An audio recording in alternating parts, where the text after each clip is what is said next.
Propose చేశాడా, ప్రేమించుకున్నారా? మా నాన్నకు తెలియకుండా నేను ఏది చేయను అని చెప్పి అతన్ని పక్కకు పెట్టాను. ఇంత నచ్చినటువంటి అబ్బాయి దూరం అయ్యాడు అనేటటువంటి బాధ నీకు ఏ కోసానా అనిపించలేదు?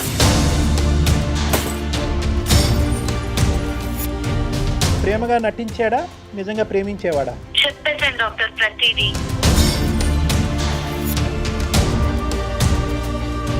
మంచిగా మాట్లాడి రాబట్టాడు అనేటటువంటి పాయింట్ అక్కడ ఇంపార్టెంటా? చెప్పేశాను, అదే ప్రేమలో మొత్తం చెప్పేశాను. తారుమారైపోయిందండి, నేను ఎక్స్పెక్టేషన్స్ అన్ని తారుమారైపోయాయి మేడం. నివృత్తి చేసుకోడా అమ్మాయిని అడిగి? కొట్టినా పర్వాలేదు డాక్టర్, నేను కాసేపు మందు రాసుకున్నా నొప్పి మర్చిపోగలను, కానీ మనసుకు తగిలిన గాయం మాత్రం నాకు అసలు బాధదు డాక్టర్. ఒకసారి సూసైడ్ అటెంప్ట్ దాకా వెళ్ళి ఆగిపోయాను, చిచ్చి ఇలా చేయడం ఏంటి నేను అని. ఒక ఆడది తలుచుకుంటే గడపకు కూడా తెలియదని చెప్తారు, సామెత ఉంది మనకి. వెల్కమ్ టు అందమైన జీవితం. నమస్తే డాక్టర్ గారు. మెయిల్ ఒకటి వచ్చిందండి, నేను నైటే చూశాను, మీకు బ్రీఫ్గా చెప్తానండి, తర్వాత మనం కాలర్తో మాట్లాడదాము. అమ్మాయి పేరు విజయలక్ష్మి, మనకి వరంగల్ నుంచి మెయిల్ చేసింది. అగ్రకులంలో పుట్టిన అమ్మాయి అండి. మ్యారేజ్ అయింది, ఒక బాబు, 5 సంవత్సరాల బాబున్నాడు.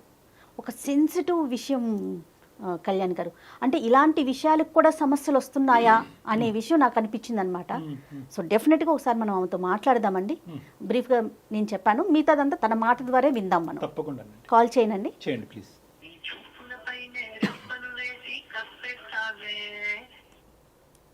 హలో, విజయలక్ష్మి అండి? అవునండి. నేను సుమన్ టీవీ అందమైన జీవితం ప్రోగ్రామ్ నుంచి కాల్ చేస్తున్నానండి. నాతో పాటు డాక్టర్ గారు కూడా ఉన్నారు, మాట్లాడొచ్చా మీతో? మేడం చెప్పండి మేడం. అమ్మా నమస్తే. విజయ కదమ్మా? విజయలక్ష్మి. అవును సార్, నమస్తే సార్, నా పేరు విజయలక్ష్మి అండి. డాక్టర్ గారు, అసలు నా సమస్య ఎంత విచిత్రమైన సమస్య అంటే డాక్టర్ గారు, బయట ప్రపంచాన్ని నమ్మలేం సరే, ఇంట్లో మనిషిని కూడా నమ్మలేని పరిస్థితిలో నేను ఈ మెయిల్ చేయడం జరిగింది డాక్టర్ గారు. సో నేనేంటంటే మదర్ లేకుండా పెరిగిన చైల్డ్ అన్నమాట. నా తర్వాత చెల్లెలుంది.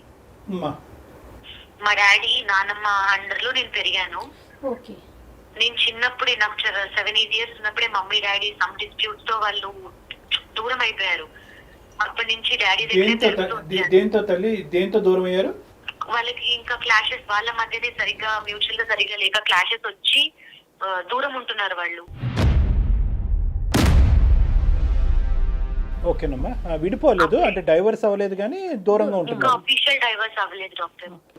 సో అలా పెరిగిన సిచ్యువేషన్ లో నన్ను చాలా జాగ్రత్తగా, అంటే రెస్ట్రిక్టెడ్ గా, అమ్మ లేదు కదా జాగ్రత్తగా అన్నట్టుగా పెంచుకొచ్చారు. సో అయిపోయింది, నేను మంచి మెరిట్ స్టూడెంట్ ని, కాలేజ్ లో టాప్, క్యాంపస్ లో రిక్రూట్ అయిపోయాను, జాబ్ చేసుకుంటున్నాను డాక్టర్. ఇంకా మా ఫాదర్ ఏమనుకున్నారో ఏంటో, ఇంకా ఒక అమ్మాయికి పెళ్లి చేసేద్దామనే థాట్ లో ఆయన ఉన్నారు. ఇంటికి పెద్ద నేనే, సరే సంబంధాలు చూడడము చేయడము అన్ని చేస్తున్నారు. ఈ మ్యాచ్ వచ్చింది డాక్టర్ నాకు, మా హస్బెండ్ ది. జాబ్ లో ఉన్నప్పుడే నేను మ్యాచ్ వచ్చింది, ఇంకా ఓకే సెటిల్ అయ్యాను కదా, నేను మా నాన్న వాళ్ళని కూడా చూసుకోవచ్చు, నాకు ఒక ఫ్యామిలీ అవుతుంది అని ఒక థాట్ తోటి పెళ్లికి ఒప్పుకున్నాను. 2016 లోనే మ్యారేజ్ కూడా అయిపోయింది. ఆయన అప్పుడు అసలు ఎంత బాగా మాట్లాడారంటే, నీ మనసులో ఉన్నవన్నీ నాకు చెప్పు, మన ఇద్దరి మధ్య ఎలాంటి ట్రాన్స్పరెన్సీ ఉండకూడదు, రేపన్న రోజున ఎవరు థర్డ్ పర్సన్ మనకి రాకూడదు అని చెప్పి ఎంత బాధ్యతగా మాట్లాడి కూర్చోబెట్టారో. ఆయన ప్రేమకి నిజంగా నేనైతే మా నాన్న తర్వాత ఎక్స్పెక్ట్ చేస్తున్నాను డాక్టర్ ఆయన్ని. అలాంటి సిచ్యువేషన్ లో నా బాధలని చెప్పమని అడిగేసరికి, ఇన్ని రోజులు తల్లి లేకుండా పెరిగి చెప్పేసుకున్నా అన్ని చక్కగా. చిన్నప్పటి నుంచి నేను ఎలా పెరిగాను ఏంటి, అమ్మా నాన్న చిన్నప్పటి నుంచే నీ చిన్నతనం నుంచే విడిపోయి దూరంగా ఉంటున్నారు, నువ్వు ఒంటరిగా నాన్నతో పాటే పెరిగావు అనేటటువంటి అంశం అయితే కనుక పెళ్లికి ముందే తెలుసు అతనికి. అదంతా తెలుసు. ఏ కారణం చేత అంటే, ఇప్పుడు నాకు ఇంకా కారణం చెప్పలేదు నువ్వు, అమ్మ నాన్న ఏ కారణం చేత దూరం అయ్యారు అన్నది, ఆ కారణం కూడా తెలుసా మీ భర్త గారికి? ఏ కారణం అమ్మా, అంటే నువ్వేం తప్పుగా అనుకోకపోతే ఏ కారణం చేత అమ్మ నాన్న దూరం అయ్యారమ్మా?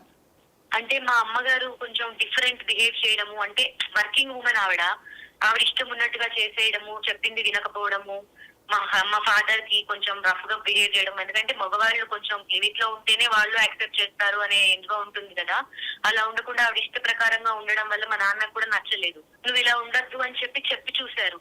ఆవిడ నా ఇష్టం, నేను ఇలాగే ఉంటాను అని చెప్పి కొంచెం రఫ్ గా మాట్లాడడం, ఇలా చేయడం జరిగింది డాక్టర్. దాని వల్లే వాళ్ళు దూరంగా ఉన్నారు. ఇప్పటికే ఆవిడ బిహేవియర్ లో మార్పు లేదని, ఇంకా అలా కంటిన్యూటీ అలాగే ఉంది డాక్టర్ గారు. మ్యారేజ్కి ముందు ఐ మీన్ మ్యారేజ్ అయినాక మొత్తం మీకు సంబంధించిన ప్రతి విషయం కూడా ఆయనతో షేర్ చేసుకున్నారు అంతేనా విజయలక్ష్మి? చెప్పాను మేడం. ఎలా అంటే కాలేజ్ తర్వాత ఇవన్నీ చెప్పాక కాలేజ్ డేస్ లో కూడా నీకు ఏమన్నా లైఫ్ ఎలా ఉండేది, నువ్వు స్టూడెంట్ మెరిట్ స్టూడెంట్ కానీ ఏమన్నా ప్రపోజల్స్ కానీ నీకు నచ్చిన వాళ్ళు కానీ ఇలా ఎవరైనా ఉన్నారా అని ఈ వేలో అడగడం స్టార్ట్ చేశారు డాక్టర్. ఓకే.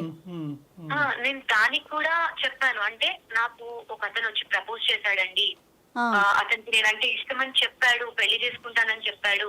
కానీ నేను మా నాన్నను మాట్లాడాలి, మా నాన్న ఓకే అంటే నాకు పర్వాలేదు, మా నాన్నకు తెలియకుండా నేను ఏది చేయను అని చెప్పి అతన్ని పక్కకు పెట్టాను.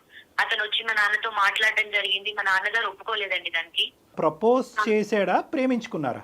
లేదు డాక్టర్, నాకు వచ్చి ప్రపోజ్ చేశాడు ఆయన. నీ మనసులో అతనికి ఒక స్థానం ఉండేదా ఆ టైంలో? ఉంది డాక్టర్. ఎందుకంటే సేమ్ క్లాస్, అతన్ని చూస్తూ ఉన్నాను, అతను మాట్లాడటము, అతని బిహేవియర్ వేరే వాళ్ళతో ఉండేది. So you loved him. నీకు అతనంటే ప్రేమ ఉండేదండి. ఎక్కడో సాఫ్ట్ కార్నర్ ఉండేది, నాకు ఇష్టపడి ఉంది. అంటే నేను ఇలా చెప్పాను, మా ఫాదర్ ఒప్పుకుంటేనే చేసుకుంటాను. అతను వచ్చి అడగడం జరిగింది మా ఫాదర్ని. మా ఫాదర్ ఒప్పుకోలేదు, డైరెక్ట్ గా ఒప్పుకోలేదు. రీజన్ ఏమై ఉండొచ్చు Vijayalakshmi? Caste madam. Okay okay. And ఇక్కడ తేవచ్చు ఏమో ఓపెన్ గా చెప్పేస్తున్నాను, బట్ మాది కొంచెం పెద్దది, వాళ్ళది కొంచెం తక్కువ. ఆ ఒక్క రీజన్ తో మీ ఫాదర్ యాక్సెప్ట్ చేయలేదు? నేను లవ్ చేసినా పర్లేదు కానీ క్యాస్ట్ డిఫరెన్స్ వస్తే నేను చెయ్యను ఓకే అని చెప్పి ఆ అబ్బాయికి చెప్పే రకంగా అబ్బాయికి చెప్పి పంపించి నాతో తర్వాత కూర్చొని మాట్లాడారు మేడం. మాట్లాడి వద్దమ్మా నీకు రేపు లైఫ్ ఉండదు అన్ని చెప్తే, సరే డాడీ చిన్నప్పటి నుంచి మీరు చెప్పిందే నేను విన్నాను కాబట్టి నా లైఫ్ ఏంటో మీకు తెలుస్తుందని నేను కూడా కాంప్రమైజ్ అయిపోయి జాబ్ లో జాయిన్ అయిపోయి పెళ్లి చేసేసుకున్నా ఈయనని. ఇదే మాట ఈయనకి కూడా చెప్పాను, మా హస్బెండ్ కి కూడా. కాదు విజయలక్ష్మి నాన్నగారు మీతో మాట్లాడినప్పుడు మీరు కన్విన్స్ అయ్యారా, లేకపోతే పరువు మర్యాద ఇవన్నీ ఆలోచించి ఆగిపోయారా? లేదు, మా నాన్నగారు చెప్పిన వేలో నేను చాలా కన్విన్స్ అయ్యాను. ఎందుకంటే మా నాన్నగారు వాళ్ళది కూడా లవ్ మ్యారేజ్ అండి. వాళ్ళది లవ్ మ్యారేజ్, వాళ్ళకి తెలుసు ప్రేమ అంటే, ఆయనకి తెలియకుండా లేదు. కాకపోతే చూసారు కదా ఇలా అయిపోయింది. ఆయన ఏం జాగ్రత్త తీసుకున్నా నాకు తీసుకుంటారని తెలిసి నమ్మకం ఉంది నాకు. ఓకే. కానీ ఫస్ట్ లవ్ లాగే అనిపిస్తుంది. ఇంత నచ్చినటువంటి అబ్బాయి దూరం అయ్యాడు అనేటటువంటి బాధ నీకు ఏ కోసానా అనిపించలేదా? ఆ పెయిన్ ఏమైనా ఫీల్ అయ్యారా మీరు? ఆ పెయిన్ చాలా ఫీల్ అయ్యానండి లోపల, చాలా అంటే చాలా. కానీ మా నాన్నగారు నన్ను 25 ఏళ్ళు పెంచిన ప్రేమకి నేను ఒక విలువ ఇవ్వాలి. అంటే తను రెండు ఇష్యూస్ ని బేరీజ్ వేసుకుంది డాక్టర్ గారు, రెండు వైపులా ఆలోచించుకుంది, చాలా మెచ్యూర్డ్ గా ఆలోచించింది అనుకోవాలేమో. రైట్ విజయలక్ష్మి, నెక్స్ట్ ఏంటండి? మా హస్బెండ్ కి చెప్పానండి కూర్చోబెట్టి, ఇలా జరిగిందండి, మా నాన్నగారు ఒప్పుకోలేదు, సరే మేము కూడా హ్యాపీగా ఎవరికి వాళ్ళు మూవ్ ఆన్ అయిపోయాం లైఫ్ లో అని చెప్తే మా హస్బెండ్ కూడా చాలా పాజిటివ్ గా తీసుకున్నారు. ఇవన్నీ జరుగుతుంటాయి, నీ లైఫ్ అన్నాక ఉంటాయి అని చెప్పారు.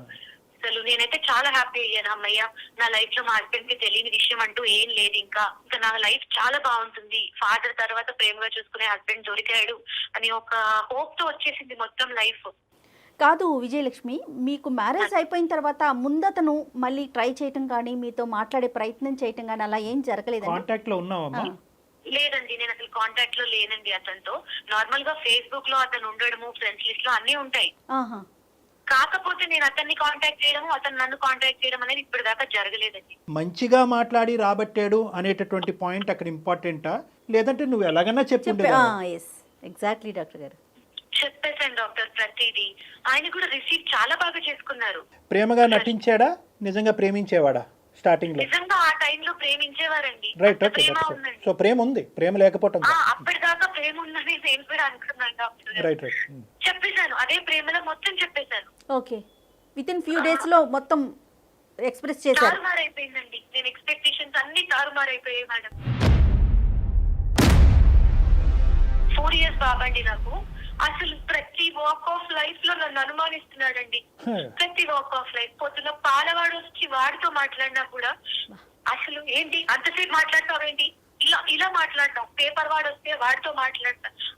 అనుమానించడానికి సమూజీ లేకుండా అనుమానిస్తున్నాడండి. నేను వర్కింగ్ ఉమెన్ ని, ఒక పక్కన వర్క్ చేసుకుంటున్నాను, నేను చేసుకుని ఇంత ప్రెస్టీజియస్ గా ఉంది, పిచ్చి పనులు చేస్తానని ఎలా ప్రతి వాక్ ఆఫ్ లైఫ్ లో అనుమానిస్తున్నాడండి.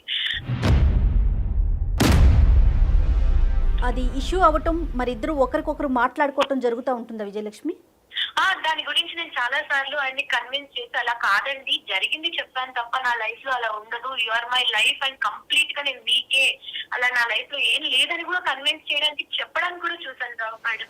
అంటే ఇప్పుడు జరిగేటటువంటి అంటే ఇప్పుడు ఈ చెప్పడానికే అసహ్యంగా ఉందమ్మా, పాలవాడు, పోస్ట్ మ్యాన్ ఏవేవో అని అంటున్నావు. అంటే ఇప్పుడు జరిగేటటువంటి ఎదురయ్యేటటువంటి మగాళ్ళ గురించి అతను ప్రధానమైనటువంటి అనుమానమా, లేదంటే ఆ గతంలో ఉండేటటువంటి అబ్బాయిని నువ్వు కంప్లీట్గా మనసులోంచి తీసేసేవా లేదా అనేటటువంటిది అతని ఆలోచన?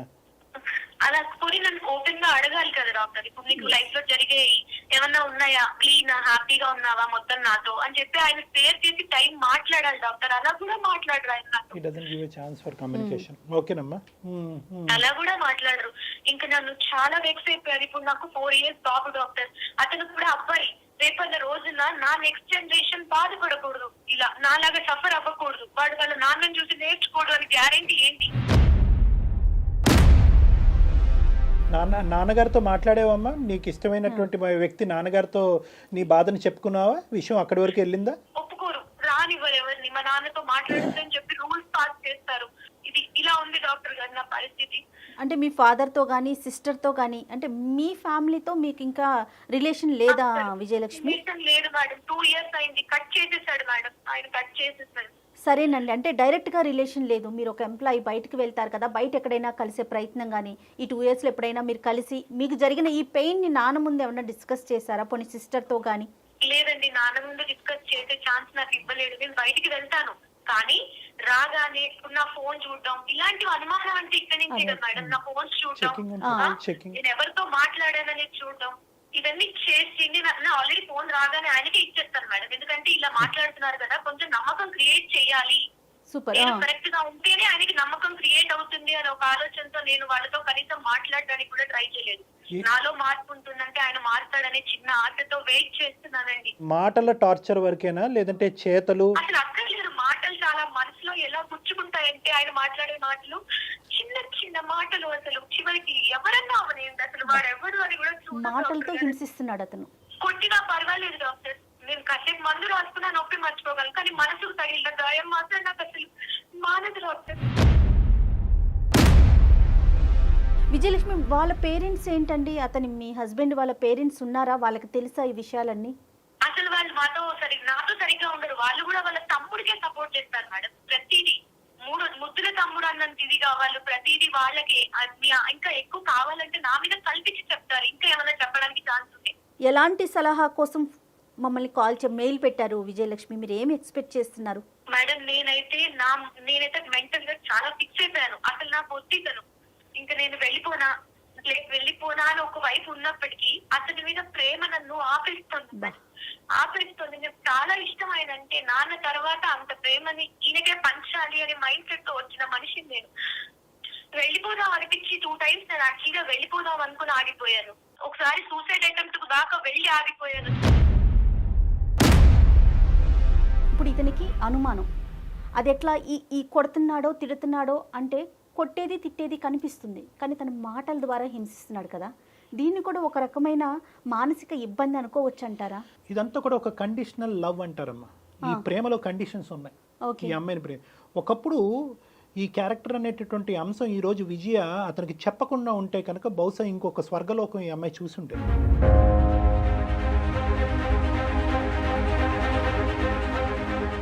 అతను కూడా అటువైపు నుంచి ఒక ఫిక్స్డ్ ఐడియాతో ఈ మ్యారేజ్లోకి వచ్చాడు. ఏంటంటే కనుక నాకు వచ్చేటటువంటి భార్య పెళ్లికి ముందు కానీ పెళ్లి తర్వాత కానీ పూర్తిగా నా మనిషి అయి ఉండాలి, నాకు తప్ప ఎవరికీ సంబంధించినటువంటి వ్యక్తి అయి ఉండకూడదు అనే ఫిక్స్డ్ ఐడియాతో వచ్చాడు. ఈ ఫిక్స్డ్ ఐడియా దగ్గర నుంచే ఈ ఫిక్స్డ్ అనుమానం అన్న స్టార్ట్ అవుతుంది. ఇప్పుడు ఈ అమ్మాయి అంటే అసలు ఆ విషయం చెప్పకపోతే అతని బిహేవియర్ ప్రకారం మంచిగానే ఉండేవాడు అంటారా? కానీ ఇక్కడ ఏంటంటే catch-22 సిచ్యువేషన్ అంటారు దీన్ని. అంటే చాలా డిఫికల్ట్. నీకు ఎదురుగా కూర్చునే 10 రోజుల క్రితం పరిచయమైనటువంటి ఒక వ్యక్తి యొక్క మనస్తత్వం పూర్తిగా తెలియకుండా అతను ప్రేమగా మాట్లాడాడు, మంచిగా మాట్లాడాడు అని చెప్పి నువ్వు కథంతా విప్పి అతనికి చెప్పటం అయిపోయినటువంటి కథ. ఇప్పుడు నా మనసులో లేదు, ఆ ప్రేమ అనేటటువంటిది నేను అక్కడ ఆపేశాను అనేటటువంటి కథను ఇప్పుడు నీ భర్తకి చెప్పటం వల్ల నువ్వు కొత్తగా నీ జీవితంలో హింస అనేటటువంటి అంశానికి ఒక తావునిస్తున్నావా అనేటటువంటి ప్రశ్నని నేను వాళ్ళకి సహజంగా అడుగుతా. సో ఇక్కడ విజయ డైలమా కూడా అంతే. విజయ డైలమా ఇక్కడ ఏమైంది, అరే చెప్పేసేయాలి, భర్తే కదా ఇంత ప్రేమగా మాట్లాడుతున్నాడు, తండ్రి తర్వాత ఇంత ప్రేమనిచ్చినటువంటి వ్యక్తి ఇతనిలాగే అనిపిస్తున్నాడు, నేను అదే ప్రేమను అతనికి ఇవ్వాలి, కాబట్టి మా ప్రేమ స్వచ్ఛంగా ఉండాలంటే మనసు విప్పి నేను మాట్లాడాలని ఈ అమ్మాయి చెప్పేసి. ఇక్కడ మళ్ళీ మనం విజయ్తో మాట్లాడిన దాని ప్రకారం అతని వైపు నుంచి అతను ఏమీ చెప్పలేదు, బహుశా ఉన్నాయో లేవో అది తర్వాత విషయం, బట్ తిను మాత్రం నేను చాలా ట్రాన్స్పరెన్సీగా ఉండాలి అని జరిగిన విషయం జరిగినట్టు పూసగుచ్చి చెప్పింది. ఎస్పెషలీ నా ఉద్దేశం ఏంటంటే అవతల మనిషి యొక్క పూర్తిగా అంటే మీరు ఇంతకుముందు ప్రేమించినటువంటిది ప్రేమించి పెళ్లి చేసుకున్నటువంటి వ్యక్తి అంటే కనుక ఆ కథ డిఫరెంట్. ఫస్ట్ టైం మీకు పరిచయమైనటువంటి వ్యక్తి మీ ఇమ్మెచ్యూరిటీ వల్ల అవనియండి, ఇంకో స్థాయి వల్ల అవనియండి, ఆ వ్యక్తిని పూర్తిగా స్టడీ చేయకుండా ఇటువంటి క్రిటికల్ అంశం వేరే అంశాలు వద్దు. అంటే వేరే అంశాలు అంటే రెండు సార్లు ఎంగేజ్మెంట్ అయింది, 2 సార్లు ఎంగేజ్మెంట్ క్యాన్సిల్ అయింది, లేదంటే చిన్నప్పుడు మా బావ నన్ను పెళ్లి చేసుకోవాలని అనుకున్నాడు కానీ అది కుదరలేదు, ఇలాంటి అంశాలు ఓకే. కానీ ప్రేమ, కాలేజీలో ఉన్నాము, అతను నన్ను లవ్ చేశాడని చెప్పి మీరు తర్వాత ఎన్ని విధాలుగా మాడిఫై చేసినా కూడా ఈ రోజుకి కూడా మీ భర్త గారి మనసులో ఏంటంటే మీరు చెప్పినటువంటి కథాంశం అనేటటువంటిది పూర్తిగా 10% కూడా అతను నమ్మట్లేదు. బహుశా ఇప్పటికీ కూడా నీ మనసులో అతను ఉన్నాడేమో, అతను ఉండటం వల్లే నీ ప్రవర్తన అనేటటువంటిది కంప్లీట్గా ఈ 5 సంవత్సరాలు నీ కొడుకు పుట్టిన తర్వాత కానీ పుట్టక ముందు కానీ కంప్లీట్గా అతని మనసులో నీ క్యారెక్టర్ని అసాసినేట్ చేసేసాడు అతను. నీకు అప్పుడు ఉన్నాడు ఆ మనిషి నీ మనసులో, ఇప్పుడు కూడా ఉన్నాడు. కేవలం మీ నాన్నగారు ఒప్పుకోకపోవటం వల్ల నువ్వు దూరంగా ఉన్నావు, కానీ ఈ రోజు ఒప్పుకుని ఉంటే కనుక అదే ప్రేమ పదిలంగా ఉండేది, అతన్నే పెళ్లి చేసుకునే దానివి కదా. కాబట్టి అతని ఈక్వేషన్ ఏంటంటే చెప్తున్నాను, అనుమానం పడేటటువంటి భర్త యొక్క ఈక్వేషన్ ఎలా ఉంటుందంటే కనుక మనసులో అతన్ని పెట్టుకుని ప్రేమించేది అతను, పెళ్లి చేసుకునేది నన్ను, కాబట్టి నాతో పాటు ఈ ప్రయాణం అనేటటువంటిది ఎప్పుడూ కూడా అనుమానాస్పదంగానే ఉంటుంది, డౌట్ఫుల్గానే ఉంటుంది అనేటటువంటి ఆలోచన శైలిలో మీ భర్త ఉన్నాడు. అలాంటి హస్బెండ్ కదా నివృత్తి చేసుకోడా ఆ అమ్మాయిని అడిగి నువ్వెందుకు ఇట్లా చేస్తున్నావు, ఒకవేళ నువ్వు అతనితో మాట్లాడుతున్నావా, ఏం జరుగుతోంది అని అడగరా డాక్టర్ గారు? ఇంకా అదే వేలో తనకి ఎక్కడ తోస్తే అక్కడ ఎవరితో పడితే వాటితో లింక్ చేసి మాట్లాడేటమేనా? ఇక్కడ చూసారా మేడం, ఇక్కడ చాలా విజయ చెప్పేటటువంటి అంశంలో తను she ready to give a clarity.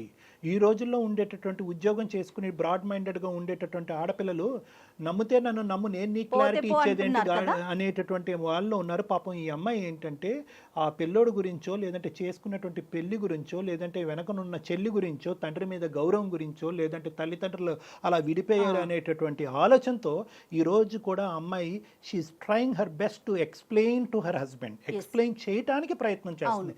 కానీ ఇక్కడ ఒక చిన్న యాంగిల్ చూడండి, వినటానికి అతను రెడీగా లేడు. ఎందుకంటే కనుక ఆల్రెడీ అతని ఆలోచన శైలి అనేటటువంటిది ఫిక్స్డ్ ఐడియా వేరు. ఐడియా అంటే కనుక ఇలా జరుగుండొచ్చా అనేటటువంటిది ఐడియాని చాలా ఈజీగా ఎదురుగా ఉండేటటువంటి వ్యక్తి ఎక్స్ప్లెయిన్ చేయడానికి ఐడియా ఉండేటటువంటి వాళ్ళు అవకాశం వస్తుంది. ఫిక్స్డ్ ఐడియా ఉండేవాళ్ళు అంటే ఖచ్చితంగా నా భార్య తప్పు చేస్తుంది, నా భార్య ఈ యాంగిల్లోనే వెళ్తుంది అనేటటువంటి నమ్మకం నా ఉంది, నేను చెక్ చేసి మా భార్యని జాగ్రత్తగా పెట్టుకోవటం తప్ప ఇంకో దారి లేదు అనేటటువంటి వాళ్ళు ఫిక్స్డ్ ఐడియా ఉండేటటువంటి వాళ్ళు భార్య మాట వినరు, పంచాయతీ మాట వినరు, పెద్దలు వచ్చి చెప్తే వినరు, మాగోటి కౌన్సిలింగ్ చేసినా కూడా వినేటటువంటి దానికి అవకాశం ఉండదు. ఎందుకంటే ఈ అనుమానం 5 రోజులు కాదు, 5 వారాలు కాదు, 5 నెలలు కాదు, 5 సంవత్సరాలు బట్టి ఉంది. సో కాబట్టి ఇది బాగా నాటుకుపోయినటువంటి ఒక అనుమాన స్థాయికి ఇది వెళ్ళిపోయింది. అయితే ఈ సందర్భంలో చెప్పొచ్చో చెప్పకూడదో మనకు తెలిసిన సామెత, ఒక ఆడది తలుచుకుంటే గడపకు కూడా తెలియదని చెప్తారు, సామెత ఉంది మనకి. విజయలక్ష్మికి మరి మీరు ఇచ్చే సలహా ఏంటండి? ఇందాక సార్ అన్న దాంట్లో అంటే తను మార్చుకోవాలని ప్రయత్నం చేస్తున్నారు అంటే నా గురించి పెళ్లికి ముందు ఎంక్వైరీ చేసుకున్నారండి చుట్టుపక్కల. ఓకే, అంటే ఎంక్వైరీ ఎప్పుడు నెగిటివ్ గా చెప్పలేదండి అక్కడ. అంటే ఇక్కడ ఈ యాంగిల్ కూడా నేను చెప్తాను విజయమ్మ, జాగ్రత్తగా విను.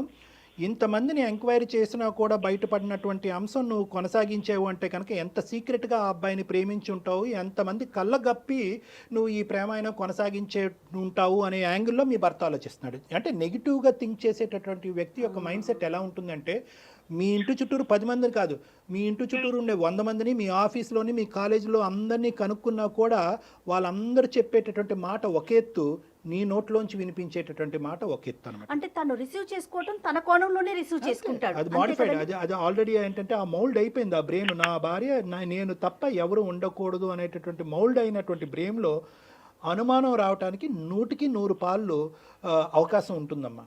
అయితే బయట తిరగలేదండి, బయట తిరగలేదు, ఎక్కడ తిరగలేదు.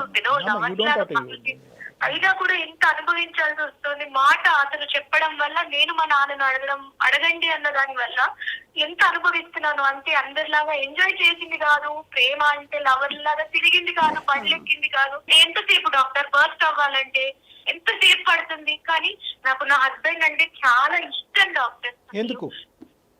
ఆయన అంతే మా నాన్నంత ప్రేమ. ఎందుకంటే పెళ్లి చేసుకున్నా నాకు ఆయన అంటే ఇష్టము, నాకు కొడుకున్నాడు, ఆయన చూసుకుంటాడని నమ్మకంతో నేను పెళ్లి చేసుకున్నాను. అంటే ఈ ఒక్క అంశం తీసి పక్కన పెడితే కనుక మిగతా ఇష్యూస్ లో, అంటే ఇంటికి కావాల్సినటువంటి సదుపాయాల్లో, నీకు కావాల్సినటువంటి అవసరాలు తీర్చేటటువంటి అంశంలో అలవాటులు లేకుండా, ఇల్లు ఆఫీస్ తప్ప ఇంకొక లోకం లేకుండా మిగతా అన్ని అంశాల్లో మార్కులు వేస్తావా నీ భర్తకి?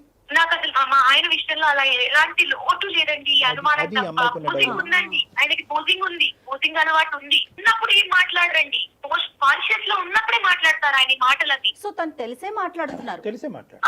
పోనీ తాగి మాట్లాడతారా అంటే అది వేరండి డాక్టర్. కాన్షియస్ మైండ్ లో లేరని నేను అడ్జస్ట్ అవుతాను. అంటే విజయ్ మాట్లాడుతున్నారు. ఒకటి క్లారిటీ అమ్మా, అంటే ఈ మిగతా అన్ని అంశాల్లో బాగా చూసుకునేటటువంటి భర్త గురించి, లేదంటే అబ్బాయికి ఒక తండ్రి కావాలి అనే ఉద్దేశంతో ఇతనితో ప్రయాణం కొనసాగాల, లేదంటే ఈ అనుమానం అనేటటువంటి యాంగిల్ ఏదైతే ఉందో అనుక్షణం నిన్ను ఇబ్బంది పెట్టడం వల్ల మిగతా అంశాల్లో ఎంత గొప్పగా అనిపించినా కూడా ఇది నేను తట్టుకోలేనటువంటి పరిస్థితిలో ఉన్నాను, నేను మానసికంగా చిదిగిపోతున్నాను కాబట్టి బయటపడాలి అని అనుకుంటున్నారా? To stay. మీరు అన్న సెకండ్ పాయింటే కరెక్ట్. నాకు అన్ని ఇస్తారు, అన్ని బాగుంటాయి, కానీ ఆ నోటితో మాట అనడం ఎందుకు? నువ్వు అన్ని ఇచ్చి మాటతో పోగొట్టుకుంటున్నారు ఆయన వాల్యూని. అయితే ఇక్కడ నువ్వే కౌన్సిలర్ అమ్మ నీ భర్తకి. I'm sorry to say this. నువ్వు ధైర్యాన్ని తెచ్చుకుని అతనిలో కాన్ఫ్లిక్ట్ అవి ఫ్రిక్షన్ అయ్యి గొడవ పెట్టుకోకుండా, నేను ఇంత మానసిక క్షోభను అనుభవిస్తున్నాను, నేను ఇది ఇంకా తట్టుకునేటటువంటి పొజిషన్ లేదు, నా దారి ఏదో నేను చూసుకోవాలి అనుకుంటున్నాను, లేదా నీలో మార్పు తెచ్చుకో, లేదా నా దారి నేను చూసుకుంటాను అనేటటువంటిది ఒక గీత గీయటం అనేటటువంటిది ఇప్పటికే నువ్వు చాలా లేట్ చేసేవేమో అని అనిపిస్తుంది. నేను బ్లాస్ట్ అవటం ఎంతసేపు అంటే, బ్లాస్ట్ అవ్వమనట్లేదు, నేను బ్లాస్ట్ అయ్యి గొడవ పెట్టుకుని అతన్ని ఇంకా హింసావాదం చూపెట్టే పరిస్థితి తెచ్చుకోమని అనట్లేదు. But tell your feeling. నువ్వు బాధపడుతున్నాను కానీ ఇక్కడే పడుంటాను అనే యాంగిల్ అతనికి చూపెడుతున్నావు. నేను బాధపడితే ఇంకా బాధపడేటటువంటి పరిస్థితి వస్తే కనుక బయటపడేటటువంటి ఆలోచనలో నేను ఉంటాను, నాకు ఆ అవకాశం ఉంది అనేది నువ్వు అతనికి చెప్పాలి. 100%. ఇంకో ఛాన్స్ కూడా ఇచ్చాను డాక్టర్. ఏంటంటే నా ఫోన్ తీసుకెళ్లి ఆయన దగ్గర పెడతాను. అంటే నేను ఏదైనా మాట్లాడట్లేదు, నేను ఎవరితో కాంటాక్ట్ లో లేను, ఆయనకు అలాగైనా నమ్మకం కుదురుతుందేమో. అలా అవ్వదమ్మా. నేను నా మాట విను. నువ్వేంటంటే ఇంక ఇలాగ అన్ని సబ్మిట్ చేసే కొద్దీ అతను ఏమనుకుంటాడంటే కనుక ఎక్కడో ఏవో తప్పులు చేసి వస్తున్నావు కాబట్టి నీ తప్పుని కప్పిపుచ్చేటటువంటి ప్రయత్నంలో ఇంకో ఎత్తుకు పై ఎత్తేసి ఆ ఇన్ఫర్మేషన్ అంతా డిలీట్ చేసి సింపుల్ గా ఫోన్ అతని ముందు పెడుతున్నావు అని అనుకుంటాడు. అనుమానం పడేటటువంటి ఆలోచన శైలిలో ఉండేటటువంటి వాళ్ళకి నువ్వు ఇంకా సబ్మిసివ్ అయ్యి, ఇంకా తలదించుకుని, ఇంకా మెట్టు దిగి ఎక్స్ప్లెయిన్ చేయడానికి అవకాశం లేని చోట ఎక్స్ప్లెయిన్ చేసేటటువంటి పిచ్చి ప్రయత్నం ఇంకా ఆపు. ఇంకా అవసరం లేదు ఇది. It will not happen. If it has not happen for 5 years, it will not happen again. కాబట్టి మీరు ధైర్యం చేయండి విజయలక్ష్మి, ఒక్క స్టెప్ ముందుకు వేయండి. నీ వైపు ఉన్న బలం ఏంటంటే, ఏమండి నేను భరించినంతకాలం భరించాను, ఇంక ఇదే కంటిన్యూ అయితే కనుక నీ మాటలు వినడానికి నేను రెడీగా లేను. మీ ఆలోచన శైలి మలుపు తిప్పుకోండి. మలుపుకు తిప్పుకునే అవకాశం లేకపోతే కనుక పదండి, ఎవరైనా పెద్ద మనిషి దగ్గరికి వెళ్దాం, లేదంటే ఎవరైనా డాక్టర్ దగ్గర కౌన్సిలింగ్కి వెళ్దాం. ఈ 3 కండిషన్స్ మీరు ఒప్పుకోనట్టయితే కనుక I just want to leave this house అని చెప్పి కొంత టైం ఫ్రేమ్ ఇచ్చి take a call on it అమ్మా. Take a decision, no problem. ధైర్యంగా ఉండండి Vijayalakshmi. Okay madam, thank you అండి. Thank you so much. Thank you so much. All the best అమ్మా. God bless you. All the best.